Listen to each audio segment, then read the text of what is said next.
నేను భావనోపనిషత్తు మొదలు పెడదాం. ఎట్లా మొదలు పెట్టామంటే సృష్టి నుంచి పైనుంచి ముందు చెప్పుకున్నాం. ఏంటి? మూల ప్రకృతి అవ్యక్త వ్యక్తావ్యక్త స్వరూపిణి వ్యాపిని వివిధాకార విద్య అవిద్యా స్వరూపిణి అలా స్టార్ట్ అయింది సృష్టి. ఎలా? ముందు మూల ప్రకృతి అవ్యక్త, ముందు తెలియదు. ఆ ఫస్ట్ సృష్టికి ముందు భగవంతుడి తత్వం ఎవరికి తెలియదు ఎలా ఉంది ఏమిటి అనేది. ఎందుకంటే శుద్ధ సత్వ రూపం అది. శుద్ధ సత్వం అంటే రజస్సు గాని తమస్సు గాని లేనిది. అది దానికి రూపము నామము ఉండదు. మొత్తం శక్తి అందులోనే ఉంటుంది అనమాట. అన్నిటినీ నిగ్రహించిన శక్తి. ఈ అవ్యక్తంగా ఉన్న పరమాత్మ ఏకంగా ఉన్న తను అనేకంగా అవ్వాలని సంకల్పించాడు. సంకల్పించేటప్పటికీ అదంతా ఆయన యొక్క సంకల్పంలోనే సత్య సంకల్పుడు సత్యకాముడు అని ఆయనకు పేరు. ఎందుకంటే ఆయన అన్ని శక్తులు అందులోనే ఉన్నాయి. ఇచ్ఛాశక్తి, జ్ఞానశక్తి, క్రియాశక్తి రూపమైన శక్తి ఆయనలోనే ఉంది. ఆయన శక్తి అది. సో ఆయన సంకల్పించగానే రూపం తీసుకుంటుంది అనమాట. అదేమైంది? వెంటనే మహత్తు. ఈ మొత్తం సృష్టికి కావాల్సిన విషయం అంతా కూడా ఒక మూటలాగా తయారైంది ఆయనకి. అది మహత్ అన్నారు. అంటే విరాట్ రూపం, విరాట్ పురుషుడు అన్నారు. ఆ రూపాన్ని సంకల్పించగానే ఆయనలో ఈ సృష్టి సంగతి అంతా అంతలో ఏర్పడ్డాయి. అంటే మారు నడి అనుకున్నాం. నారు పోసిన మడి ఎలా ఉంటుంది? అన్ని గుంపు గుంపుగా మొక్కలు వస్తాయి, కానీ దానికి విడివిడిగా రూపం రాదు. అవ్యక్తం మహత్తుగా తయారైంది. ఈ మహత్తు అహంకారం. ఈ నేనుని అనేక రకంగా రావాలనుకున్నాడు. అక్కడి నుంచి సృష్టి మొదలవుతుంది అనమాట. అక్కడి నుంచి ఏమైంది? మహత్తు అహంకారం. ఆయన మనస్సే. అహంకారం అంటే మనస్సు. ఆయన మనస్సే, ఆయనే అహంకారం అన్న అదే ఆత్మ. ఆయన ఆత్మ అది. ఏమైంది? ఆత్మన ఆకాశ సంభూత. సృష్టి ఎలా మొదలైందంటే తద ఆత్మన, ఆ భగవంతుడి యొక్క ఆత్మ నుంచి, మనస్సు నుంచి ఆకాశ సంభూత, ఆకాశం వచ్చింది ఫస్ట్. ఏ ఆకాశం అంటే ఈ పంచభూతంలో ఉండే ఆకాశం కాదు, చిద్ ఆకాశం అంట. చిత్ ఆకాశం ఆయన శక్తి మొత్తం. ఆయన అమ్మవారి యొక్క అన్ని శక్తులు కూడినటువంటి అమ్మ శక్తి అది. అమ్మవారు. ఆయన రాడు. జ్యోతి అక్కడే ఉంటుంది. దాని యొక్క వెలుగు మాత్రమే వ్యాపిస్తుంది. అలాగే ఆయన పరమాత్మ అక్కడ ఉన్నప్పుడు ఆయన శక్తి, అమ్మవారు అన్ని శక్తులు ఉన్నటువంటి మొత్తం ముద్దలాంటిది అనమాట. అమ్మ అంటే అన్ని శక్తులు ఉన్నాయి దాంట్లో. ఆ అమ్మ బయటకు వచ్చింది. ఎలా?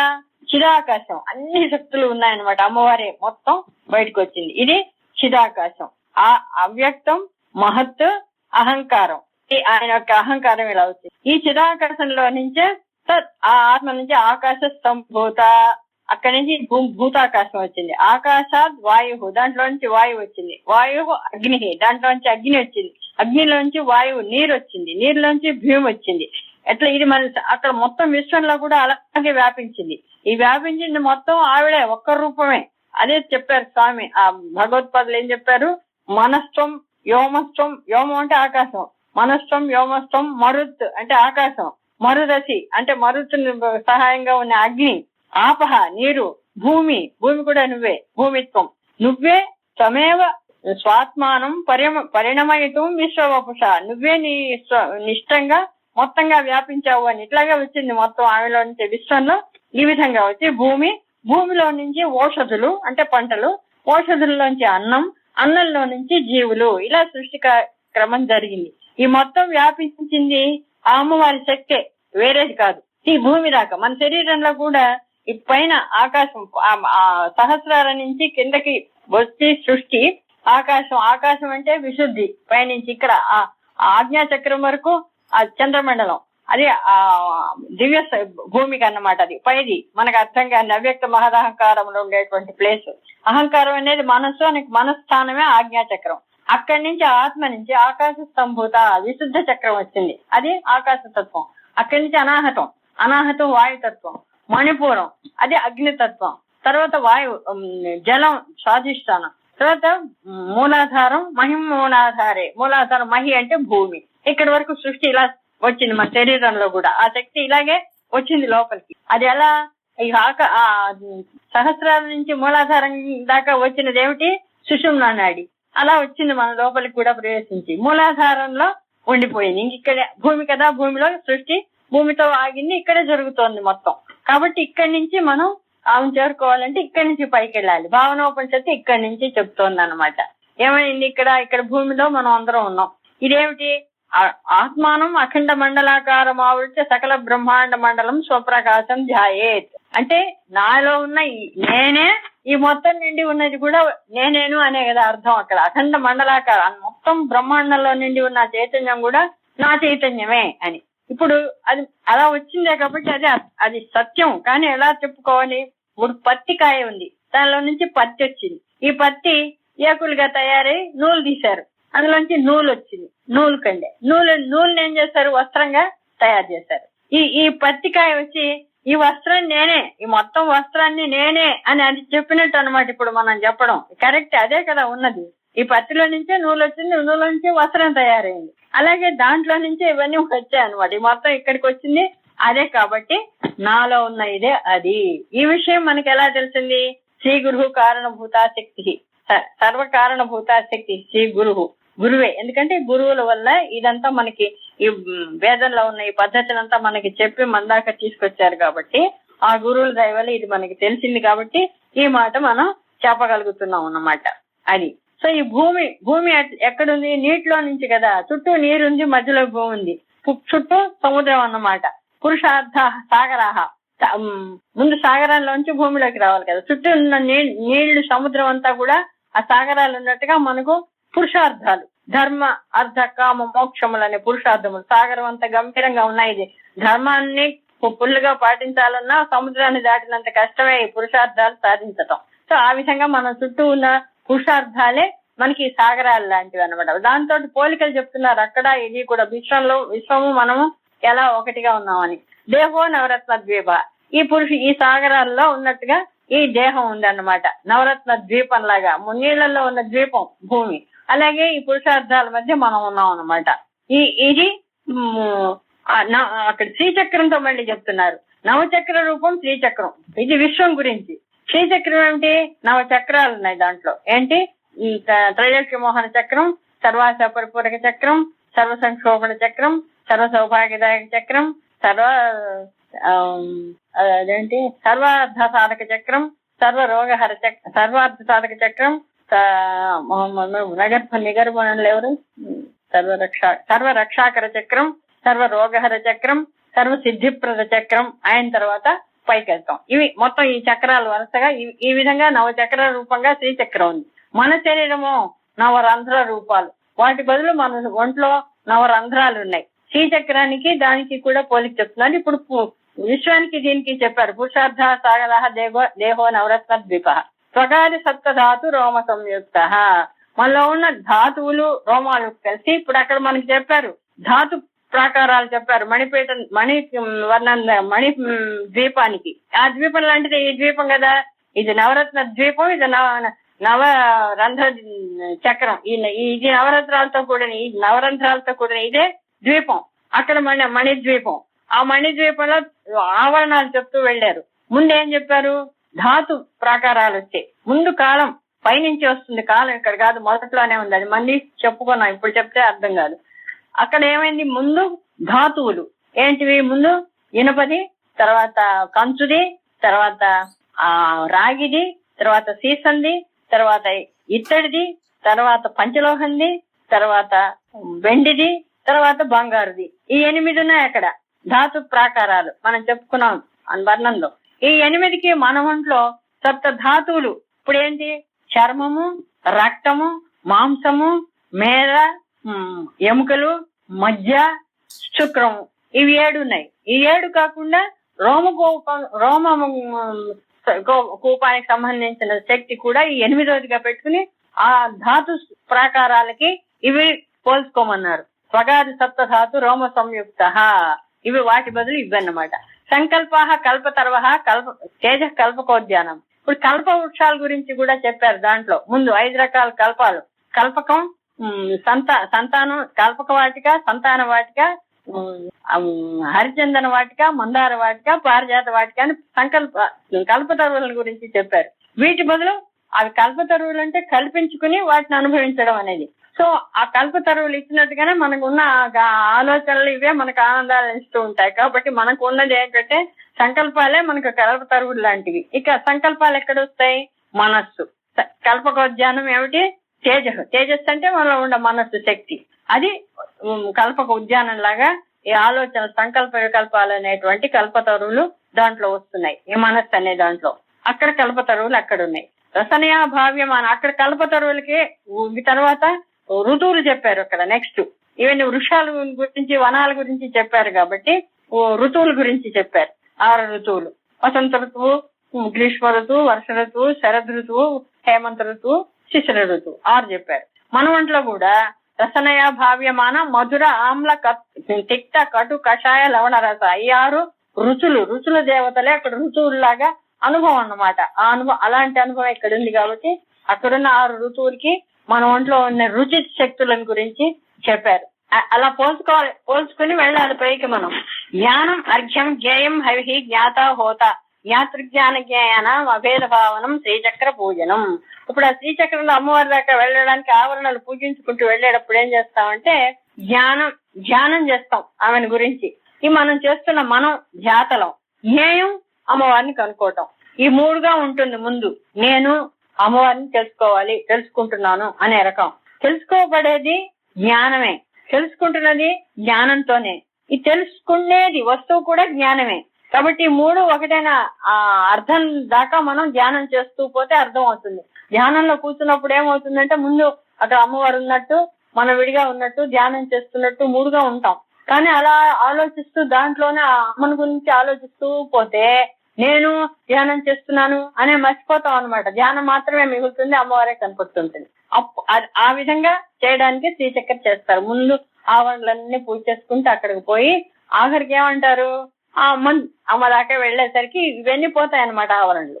సో ఆ 3 ఒకటే అయ్యేదాకా ధ్యానం చేస్తారు. అది ఆ మానసికంగా అలా చేయటమే శ్రీచక్ర పూజ చేయటం అన్నమాట. ఇక్కడ క్రియగా చేస్తారు, అక్కడ ధ్యానంగా చేస్తారు. అలా దాంట్లోకి ఎట్లా పోవాలి అంటే ఆవరణలు చెప్తూ వస్తున్నారు. ముందు త్రైలోక్య మోహన చక్రం పూజ, శ్రీచక్ర పూజను కదా చేయాలి. శ్రీచక్ర పూజను చేసి కదా అమ్మవారి దగ్గరికి 3 ధ్యాతలు చేయాలి. ఒకటే అని తెలిసి ఎప్పుడు తెలుస్తుంది, పూజ అంతా లాస్ట్ లో తెలుస్తుంది. సో కాబట్టి ఆవరణలు ముందు నుంచి తీసుకెళ్తున్నారు. ఏంటి, ముందు ఫస్ట్ భూపురంలో 3 రేఖలు ఉన్నాయి శ్రీచక్రంలో. అవేంటి, అణిమా సిద్ధి, లఘిమా సిద్ధి, మహిమా సిద్ధి, ఈశిత్వ సిద్ధి, వసిత్వ సిద్ధి, ప్రాగామ్య సిద్ధి, భుక్తి సిద్ధి, ఇచ్చా సిద్ధి, ప్రాప్తి సిద్ధి, సర్వకామ సిద్ధి అని 10 సిద్ధి దేవతలు ఉంటారు. ఫస్ట్ 3 లైన్లలో మొదటి లైన్ లో. దానికి ఏం చేశారు, నియతి శృంగారాదయోరసాహ అణిమాదయ మన శరీరంలో ఉండేవి శృంగారం మొదలుగా గల రసాలు, నవరసాలు ఉన్నాయి. ఈ నవరసాలతో కాలం అనేది నియతి అంటే కాల నిర్ణయం అన్నమాట. దాన్ని చేర్చుకుని ఈ 10 ఈ శక్తుల బదులు మన శరీరంలో చూపిస్తున్నారు. ఇది ఈ నవరసాలు కాల నిర్ణయం అనే ఈ 10 అణిమా సిద్ధులతో బదులుగా ఇక్కడ ఉన్నాయన్నమాట. తర్వాతది 2వ దాంట్లో ఏమున్నాయి, ఏంటి, కామాకర్షిణి, బుద్ధ్యాకర్షిణి, కామాకర్షిణి, బుద్ధ్యాకర్షిణి, ఏంటి, కామాకర్షిణి, బుద్ధ్యాకర్షిణి, అహంకారాకర్షిణి, శబ్దాకర్షిణి, స్పర్శాకర్షిణి, రూపాకర్షిణి, రసాకర్షిణి, గంధాకర్షిణి, చిత్తాకర్షిణి, ధైర్యాకర్షిణి, స్మృత్యాకర్షిణి, నామాకర్షిణి, బీజాకర్షిణి, ఆత్మాకర్షిణి, అమృతాకర్షిణి, శరీరాకర్షిణి అనేది 16. 2వది సర్వాస పరిపూరక చక్రం. 2వ దాంట్లో ఇది మాతృకలు ఉన్నాయి. బ్రాహ్మి, మాహేశ్వరి, కౌమారి, వైష్ణవి, వారాహి, మాహేంది, చాముండి కాదు. 2వ లైన్ లో బ్రాహ్మ్యాది మాతృకలు ఉంటాయి. మొదటి దాంట్లో నియతి అనేటువంటి సిద్ధులు ఉంటాయి. 2వ దాంట్లో మాతృకలు ఉంటాయి 2వ లైన్ లో. వాటికి కామ, క్రోధ, లోభ, మోహ, మద, మాత్సర్యం అని 6 ఉన్నాయి. మనలో దొంగలు అంటారు వీళ్ళని. కామము, క్రోధము, లోభము, మోహము, మదము, మాత్సర్యము 6 కాకుండా మనం చేసే పుణ్యము, పాపము 2. ఈ 8 ఆ బ్రాహ్మ్యాది అష్టమాతృకల బదులు మన శరీరంలో ఉన్న 2వ ఆవరణ అన్నమాట. ఇది 3వ దాంట్లో ఆధార నవకం, ముద్రాశక్త. ఆధార నవకం మన శరీరంలో 9 ఆధారాలు. మూలాధారం, స్వాధిష్టానం, మణిపూరకం, అనాహతం, విశుద్ధి, ఆజ్ఞ. పైన 2 లోపల ముందు చెప్పేటప్పుడు ఇవి చెప్తారనమాట. కొండనాలిక గురించి చెప్తారు ఒకటి లోపల, అంటే మనకు కనపడదు. కానీ ఈ 6 కాకుండా పైన 3 భూమికలు ఏంటంటే మనోబుద్ధి అహంకారములు చెప్పాలి. ఇక్కడ వరకు 6 ఏంటి, మూలాధారము, స్వాధిష్టానము, మణిపూరము, అనాహతము, విశుద్ధి, ఆజ్ఞ. ఈ 6 కాకుండా మనోబుద్ధి లోపల పైన ఉన్నాయి. పైనకి వెళ్లే లోపల మనస్సు, బుద్ధి, అహంకారం అనేవి లోపల ఉన్నటువంటి భూమికలు, లోపల మనలో ఉండే తత్వాలు. వీటిని ఏం చేశారు, ముద్రా దేవతలుగా చూడమన్నారు. అంటే ఆధారాలు అవే కాబట్టి ముద్రలు. సర్వ సంక్షోభిణి, సర్వ విద్రావిణి, సర్వ ఆకర్షణి, సర్వ సర్వ సర్వ సంక్షోభిణి, సర్వ విద్రావిణి, సర్వాకర్షణి,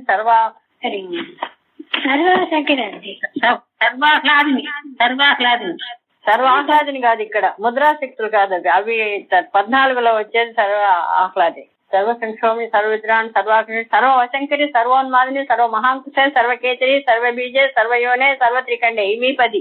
ఇవి అన్నమాట ముద్రాశక్తులు. ఇవి మన ఈ ఆధారాల బదులు ముద్రాశక్తులు ఉన్నాయి. ఆ దాంట్లో 3వ లైన్ లో ఉండే ముద్రాశక్తులు. ఇది మొదటి ఆవరణం. త్రైలోక్య మోహన చక్రంలో ఈ 3 లైన్లు ఉన్నాయి. ఎక్కడికి? పాదాల నుంచి మూలాధారం వరకు. ఇది త్రైలోక్య మోహన చక్రం శరీరంలో. శ్రీచక్రంలో ఆ 3 రేఖలు ఉండేటువంటి అంతవరకు ప్రథమది. దాంట్లో ఈ 3 ఉన్నాయి మన శరీరంలో. ఇప్పుడు చెప్పిన ఈ 3. తర్వాతది సర్వాశ పరిపూరక చక్రం స్వాధిష్టానం దగ్గర వస్తుంది. శ్రీచక్రంలో 2వది. ఇదేమిటి? కామాకర్షణ, బుద్ధ్యాకర్షణ, అహంకారాకర్షణ, శబ్దాకర్షణ, రూపాకర్షణ, రసాకర్షణ, గంధాకర్షణ, చిత్తాకర్షణ, ధైర్యాకర్షణ, స్మృత్యాకర్షణ, నామాకర్షణ, బీజాకర్షణ, ఆత్మాకర్షణ, అమృతాకర్షణ, శరీరాకర్షణ. అవి అక్కడ 2వ దాంట్లో 16. అవేంటి? పృథివీ, అప్, తేజో, వాయు, ఆకాశ, శ్రోత్ర, త్వక్, చక్షు, జిహ్వాఘ్రాణ, వాక్, పాణి, పాద, పాయు, ఉపస్థ. ఈ 15 అంటే పంచభూతములు, పంచ తన్మాత్రలు, పంచ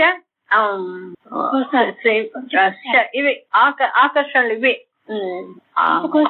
పంచ తన్మాత్రలు తీసుకునే శబ్దస్పర్శ రూప గంధములు అనే తత్వములు. ఈ 15. ఈ 15 కాకుండా మనోవికార, మనస్సును కూడా కలుపుకున్నారనమాట.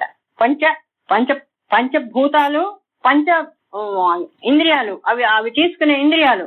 వాక్, పాణి, పాదం, నోరు, చెవులు, ఇవి ఇంద్రియాలు. ఈ ఇంద్రియాలతో తీసుకునేటువంటి పంచ తన్మాత్రలు అంటే శబ్దస్పర్శ రూప రసగంధాలు. ఇవి 5, 5, 5, 15 అవుతాయి. 16వది మనస్సు. ఈ 16 కలిసి ఇప్పుడు చెప్పిన కామాకర్షిణి, బుద్ధ్యాకర్షిణి వీటితోనే కదా. బుద్ధ్యాకర్షిణి, శ్రోత్రాకర్షిణి అంటే శబ్దాన్ని ఆకర్షించే చెవులు ఉన్నాయి మనకి, శబ్దాన్ని ఆకర్షిస్తున్నాం. ఈ శ్రోత్రాకర్షిణి. త్వక్కు స్పర్శాకర్షిణి, చక్షు రూపాకర్షిణి, జిహ్వ రసాకర్షిణి, ముక్కు గ్రహణాకర్షిణి. ఇట్లా మనలో ఉన్న దీంతో అవి తీసుకుంటున్నాం కదా. అక్కడ ఉన్నవి ఆ దేవతలు, ఆ పేర్లు ఏంటి? సర్వ సంక్షోభ, కామాకర్షణ, బుద్ధ్యాకర్షణ దేవతలు శ్రీచక్రంలో చూపిస్తున్నారు. 16 దళాలు ఉన్న సర్వాస పరిపూరక చక్రంలో. మన శరీరంలో ఇవి అన్నమాట. పంచభూతాలు ఉన్నాయి, ఆ పంచ ఇంద్రియాలు ఉన్నాయి.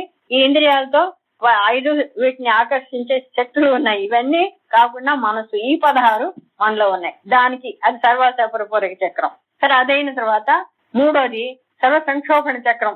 మణిపూరకం దగ్గరికి వచ్చేసి ఇదేమిటి?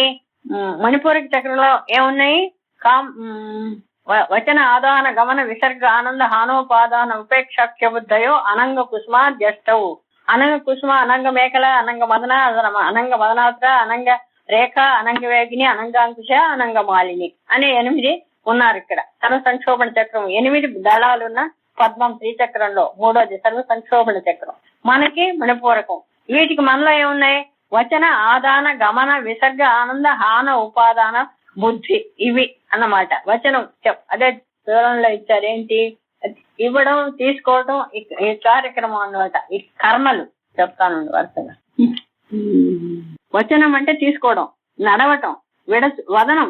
వచనం అంటే మాట్లాడటం, తీసుకునటం, నడవటం, విడవటం, ఆనందించటం అనే 5 కర్మేంద్రియముల పనులు.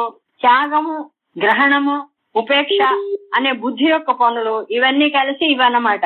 వచనం అంటే మాట్లాడటం, ఆదానం అంటే తీసుకోవటం, విసర్గ అంటే వదిలేయటం, వచన, ఆదాన, విసర్గ, హానము, ఉపేదానం. ఇవి మానసికమైన లక్షణాలు కొన్ని, శారీరకమైన లక్షణాలు కొన్ని అన్నమాట.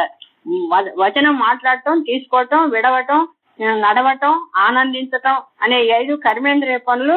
త్యాగము, గ్రహణము అంటే మానసికంగా గ్రహించటం ఏదైనా. ఉపేక్ష వదిలేయడం అనే బుద్ధి యొక్క తత్వాలు. ఇవి కలిసి ఈ అనంగ కుసుమ అనేటువంటి దేవతల బదులు మన శరీరంలో ఉన్నవి ఇవి అన్నమాట. అనంగ కుసుమ జ్యేష్ఠవు. అక్కడ ఆ దేవతలు ఉంటే ఇక్కడ మన శరీరంలో ఇవి ఉన్నాయన్నమాట. తర్వాత నాడులు అక్కడ 14. ఇప్పుడు 3 రేఖలున్న భూపురం అయిపోయింది. త్రైలోక్య మోహన చక్రం. 2వ స్వాధిష్టానం 16 దళాలున్న సర్వాస పరిపూరక చక్రం అయింది. మూడోది సర్వ సంక్షోభణ చక్రం. ఈ వచన ఆదానగమ ఈ ఆధారం అయిపోయింది. ఇదైన తర్వాత నాలుగోది 14 త్రికోణాలు ఉన్నటువంటి సర్వ సౌభాగ్యదాయక చక్రం శ్రీచక్రంలో. అక్కడేముంది? సర్వ సంక్షోభిణి, సర్వ విద్రావిణి, సర్వ ఆకర్షణి, సర్వ ఆహ్లాదిని, సర్వ సమ్మోహిని, సర్వ స్తంభిని, సర్వ జృంభిణి, సర్వశంకరి, సర్వరంజని, సర్వోన్మాదిని, సర్వార్థ సాధిని, సర్వ సంపత్తి పూరణి, సర్వ మంత్రమయి, సర్వ ద్వంద్వ క్షయంకరి అనే ఈ 14 శక్తులు అక్కడ ఉన్నాయి ఆ 14 త్రికోణాల్లో. మల శరీరంలో చెప్పుకున్నాం. అలంబుస, కుహు, విశ్వోదర, వారణ, హస్తిజిహ్వ, యశోవతి, పయస్విని, గాంధారి, పూష, శంఖిని, సరస్వతి, ఇడ, పింగళ, సుషుమ్న అనే ఈ 14 నాడులు మన శరీరంలో ఉన్నాయి. అక్కడ 14 కోణాల్లో ఉన్న ఆ శక్తుల బదులు మన శరీరంలో ఈ 14 నాడుల రూపంలో శక్తి ఉందన్నమాట. అర్థమైందా? దాన్ని పోల్చుకోవాలి. తర్వాత 5వ ఆవరణ. ఇప్పుడు 14 శ్రీచక్ర త్రిభుజాలు ఉన్నటువంటి కోణం సర్వ సౌభాగ్యదాయక చక్రం. ఇది అనాహతంలో ఉంది. శ్రీచక్రానికి పోలికి చెప్తున్నారు శరీరం కూడా. ఇక్కడ మణిపూరంలో సర్వ సంక్షోభణ చక్రం అయిపోయింది అష్టదళం. ఆ అనాహతంలోకి వచ్చేసరికి 14 త్రికోణాలు ఉన్నటువంటి సర్వ సౌభాగ్యదాయక చక్రం. ఇక్కడ ఇప్పుడు నాడుల సంగతి చెప్పుకున్నాం.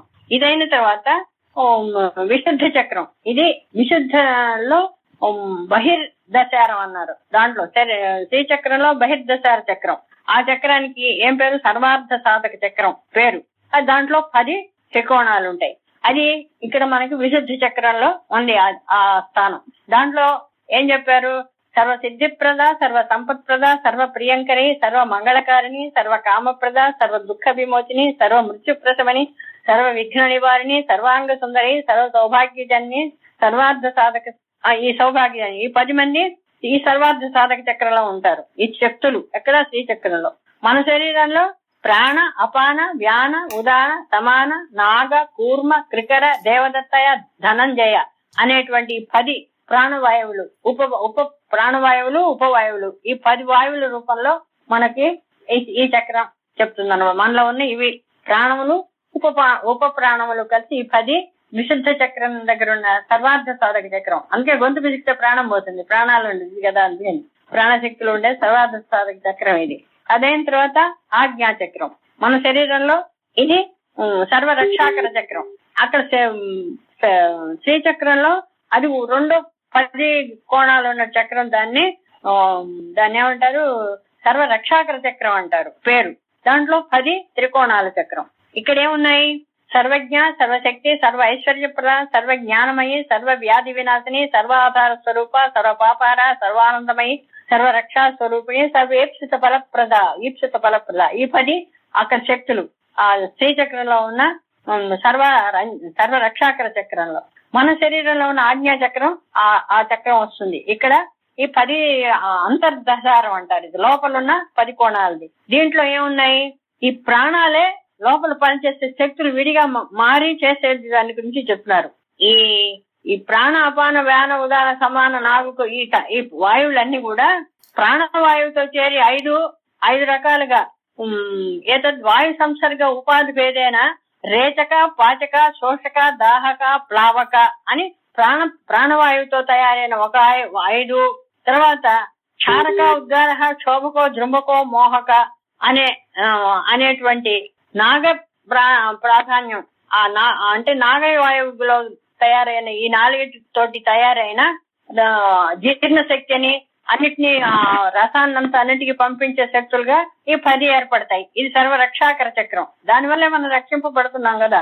లోపల దాన్నంతా పచనం చేసి చిన్న ఆహారాన్ని అన్నిటికీ సప్లై చేసి ఈ వాయువులు అన్నమాట. ఈ 10 ప్రాణవాయువుతో కలిపినటువంటిది ఒక 5, నాగవాయువుతో కలిపినటువంటి ఒక 5. ఈ 10 కలిసి ఈ మొత్తం శరీరానికి రక్షణ అన్ని ఇస్తున్నాయి. ఇది సర్వరక్షాకర చక్రం.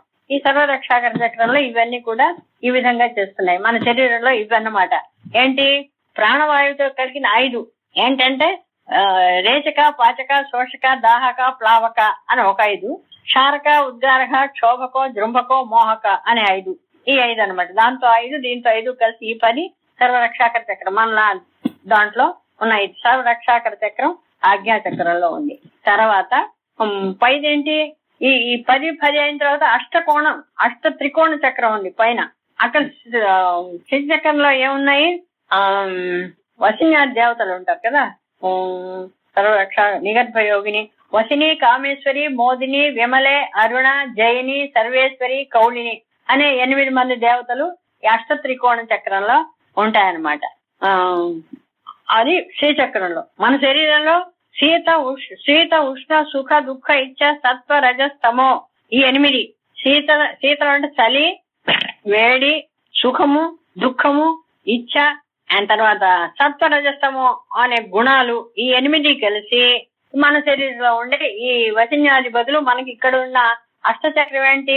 పాలభాగం. మన శరీరంలో ఈ అష్టకోణ చక్రం బదులు పాలభాగం చెప్తారు. చెప్పాం, మనం రాసుకున్నారు కదా మీరు శ్రీచక్రం గురించి. మన శరీరంలో చక్రం ఏ విధంగా ఉంది, ఇక్కడ పాలభాగం అంటే ముఖం అన్నమాట.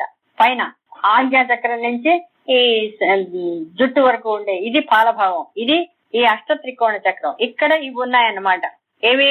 చలి, శీత ఉష్ణ సుఖ దుఃఖ ఇచ్చ సత్వ రజస్తమ అనే ఈ 8 మన శరీరంలో ఉన్నటువంటి ఈ 8 శక్తులు. అక్కడ ఉన్నవి వసిన్యాది, వసిని, వాగ్దేవత అది 8 శక్తులు ఆ చక్రంలోనే. తర్వాతది ఏంటి?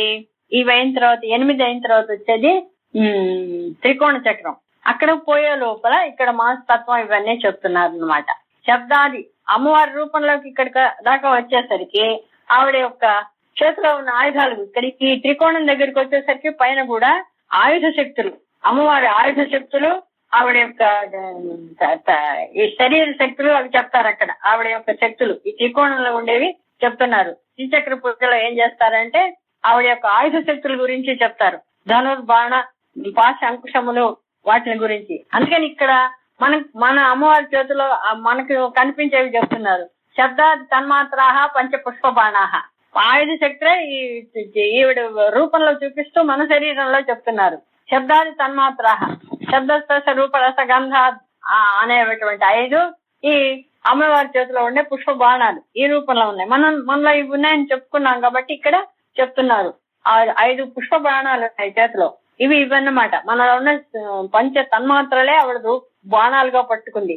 ఎందుకంటే వాటి ద్వారానే మనం అన్నిటిని అనుభవిస్తాం. అవి చెప్తాం. మన ఇక్షుధనువు మనస్సు, మనకు మనస్సు ఉంది.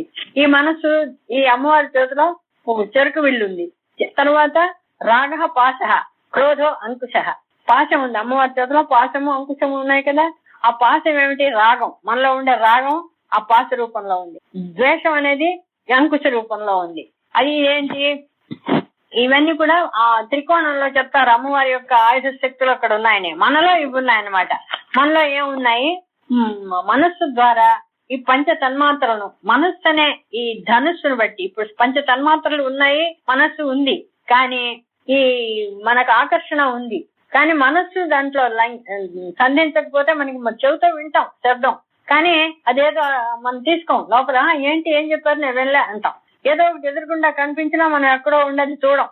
ఏంటి అయ్యో నేను చూడలేదే అనుకుంటాం. అంటే గమనించాం అన్నమాట. మనస్సు దాంట్లో లగ్నమైనప్పుడే ఈ శబ్దాది తన్మాత్రల ద్వారా మనం వాటిని గ్రహిస్తాం. అదే అంటే ఏంటి? శబ్దాది తన్మాత్రలు అనే బాణాలు ఉన్నప్పటికీ మనం మనస్సు అనేటువంటి విల్లులో పెట్టి సంధిస్తేనే కానీ దాన్ని తగలదన్నమాట. అది అందుకని ఈ రూపాలు చెప్పారు. అలా తగిలించినప్పుడు ఏమవుతుందంటే మనం ఈ తన్మాత్రలనే ఆ విషయాలని మనస్సు అనే ధనుసులో పెట్టి సంధించినప్పుడు దాన్ని ఆకర్షిస్తాం, దాన్ని పట్టుకుంటాం. చెవిలో వినడంలో చెవి పెడితే దాన్ని గ్రహిస్తుంది, చూడటంలో మనసు పెడితే దాన్ని గ్రహిస్తుంది, వినడంలో తినడంలో మనసు పెడితే ఆ రుచులు చెప్తుంది. అట్లా దాని మనసు పెట్టినప్పుడే వస్తుంది. కాబట్టి దీంతో అవి చేసి మనం ఏం చేస్తామంటే రాగం. దానివల్ల కొన్నిట్లో ఇష్టం, కొన్ని అంటే ఇష్టం. ఏవైనా కూడా చూసినవి కానీ, విన్నవి కానీ, తిన్నవి కానీ అన్ని కూడా ఇష్టము అయిష్టము అనేవి 2 ఏర్పడతాయి అన్నమాట. ఇష్టం ఏర్పడింది రాగం, ఇంకా దాని మీద మనసు పట్టుకోవడం, రాగం పట్టుకుంటుంది. ఇలా రాగం దాని మీద మనసు అనురాగం అంటారు. అనురాగం అంటే ప్రేమ, దానిలో అతుక్కోవటం అన్నమాట. ఇదే అమ్మవారి చేతిలో ఉండే పాశానికి గుర్తు.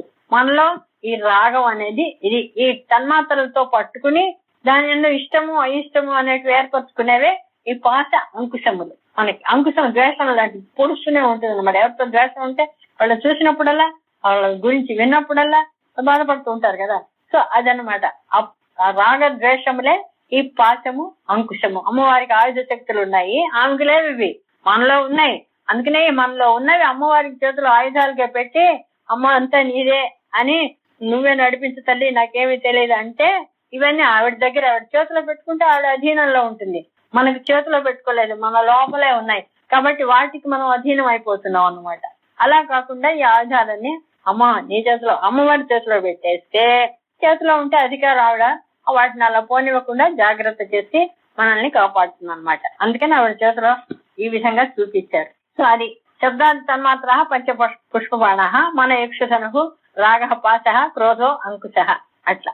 ఇంకా అదే ఇవన్నీ ఎక్కడున్నాయి? అవ్యక్త మహదహంకారాహ. మన పైన ఈ అవ్యక్తము మహత్వ అహంకారం చెప్పుకున్నాం సృష్టిలో. ఈ మూడే ఆ త్రికోణం దగ్గర నుంచి స్టార్ట్ అయింది సృష్టి. ఇంకా ఆ సృష్టికి పైకి పోవడానికి మనకు తెలియదు, ఆకాశం వరకే మనకు తెలుసు. ఆ పై మూడు మనకు అవ్యక్తము మహత్వ అహంకారం అనేవి మనకు తెలియదు అనమాట, మనకి తెలియదు. ఇవే కామేశ్వరి, వజ్రేశ్వరి, భాగమాలిని అనే త్రికోణ దేవతలు. అక్కడ దేవతలు ఉన్నారు. కామేశ్వరి ఇచ్ఛాశక్తి, వజ్రేశ్వరి జ్ఞానశక్తి, భగమాలిని క్రియాశక్తి. అమ్మవారి మూడు శక్తులు మూడు గుణాలుగా విభజించబడిన తర్వాత సృష్టి జరిగింది కాబట్టి అక్కడ వీళ్ళు ఉన్నారు. దాటికి మనకి ఏంటి? ఆ మనస్సు, బుద్ధి, అహంకారానికి చెప్పారు. ఇవి అవ్యక్తము, మహత్తు, అహంకారం అనే మూటి బదులు మన శరీరంలో మనో, బుద్ధి, అహంకారములు చెప్పారనమాట. బుద్ధి ఈ మూడు స్థానాలు. ఆవిడ కామేశ్వరి, మనస్సు కామేశ్వరి అంటే కోరికలు కోరుతూ ఉంటుంది. బుద్ధి వజ్రేశ్వరి ఎలా చేయాలో చెప్తుంది. అహంకారం నేను చేశా, నేను పోసా, నేను చూస్తా అంటూ భగవాన్ని క్రియారూపంలోకి వస్తూ ఉంటుంది. ఆ ముగ్గురు దేవతలు అక్కడ ఉన్నట్టుగా ఈ మనోబుద్ధి అహంకారాలు మనలో ఉన్నాయన్నమాట.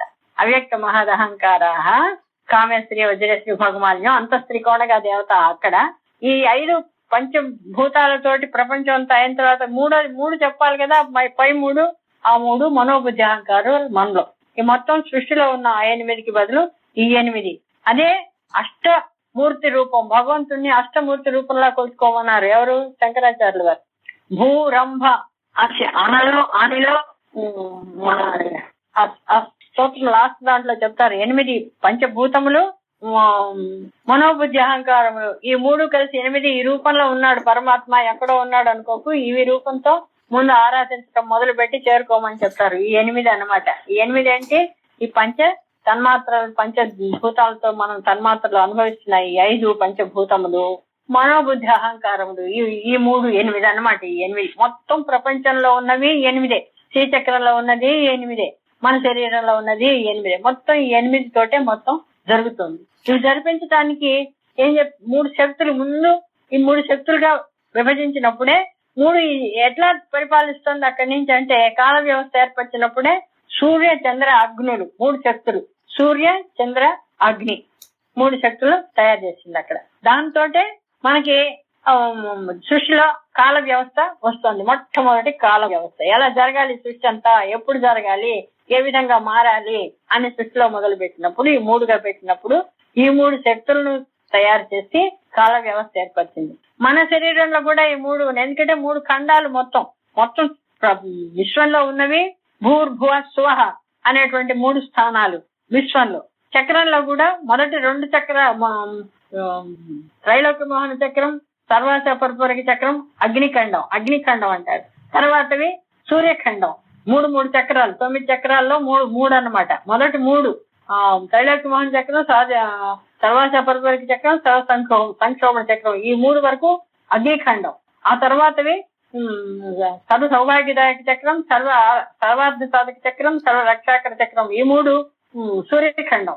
ఆ తర్వాత పైది చంద్రఖండం. పైవి శరీరంలో కూడా మూలాధారము, స్వాధిష్టానము, మణిపురం వరకు కింద ఉండేవి 2 వస్తాయి. మనలో 6 ఉన్నాయి కాబట్టి మూలాధారము, స్వాధిష్టానము, అగ్నిఖండం, మణిపూరకము, అనాహతము, సూర్యఖండం, విశుద్ధి, ఆజ్ఞ, ఇది చంద్రఖండం. పైదంతా చంద్రమే. మొత్తం పైకి లోకం కాబట్టి 3 ఖండాలుగా ఉన్నాయి. ప్రకృతిలో కూడా 3 భాగాలుగా ఉన్నాయండి. అగ్ని, సూర్యుడు, చంద్రుడు, భువ స్వహ అని 3. ఈ 3గా ఉన్నాయి అన్నమాట. ఈ 3గా ఈ 3 శక్తులను పెట్టి ఆ సూర్య శక్తి, చంద్రశక్తి, అగ్ని శక్తి 3 ద్వారానే అవి అంతా పరిపాలిస్తాను. మన శరీరంలో కూడా ఈ 3 కరణాలు అన్నారు. సరే, కరణములు అంటే పనిముట్లు, వాటిని తయారు చేయడానికి, విశ్వాన్ని నడిపించడానికి 3 పనిముట్లు, వస్తువులు అన్నమాట. ఆ 3 ఇవి సూర్యచంద్ర అగ్నులు. ఆ 3 శక్తులతోటే ఇదంతా నడుపుతోంది అమ్మ.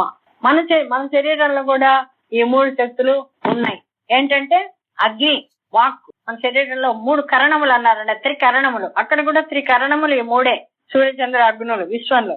శ్రీచక్రంలో కూడా అంతే, ఈ 3 ఖండాల్లో మొత్తం పైనుంచి అమ్మవారి యొక్క ఇది నవ ఆవరణలో వ్యాపించినటువంటి శక్తి. ఇక్కడ మనకి సూర్యుడు, అగ్ని ఏ విధంగా ఉన్నాడంటే వాక్ అగ్ని శక్తి ద్వారానే మనకి వాక్ వస్తుంది. ఇది అగ్ని. తర్వాత సూర్యుడు అంటే జ్ఞానము, తెలుసుకొనడం.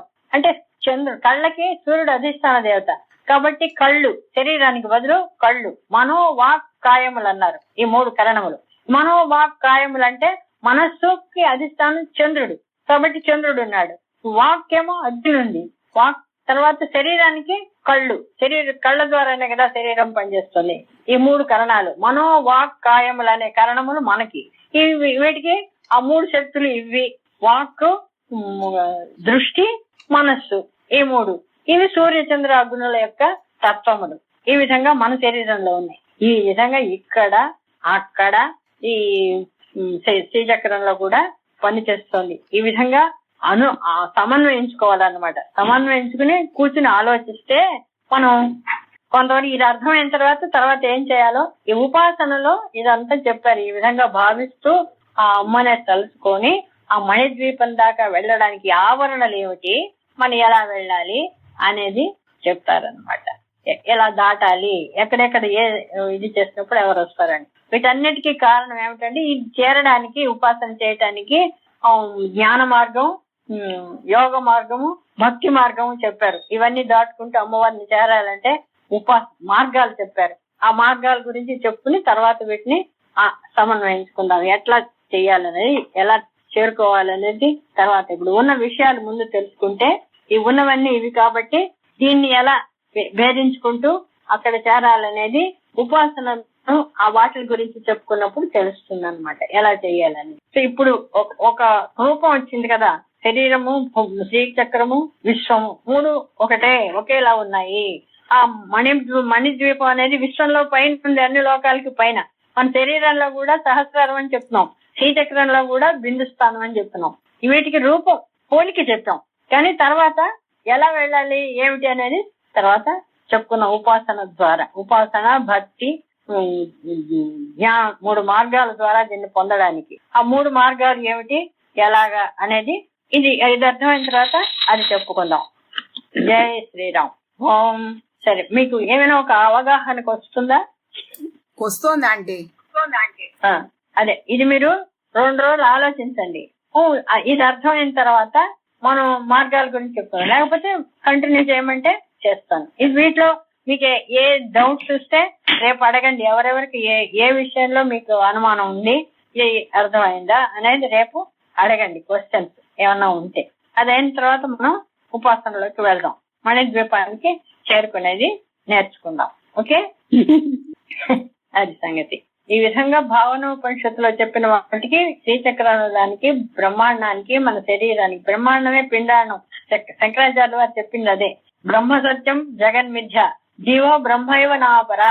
జీవుడు బ్రహ్మమే, వేరే కాదు, అది అర్థం చేసుకోండి అని చెప్పారు ఆయన, మొత్తం సారం. సో దాన్ని మనం అర్థం చేసుకోవడానికి ఇది మార్గం.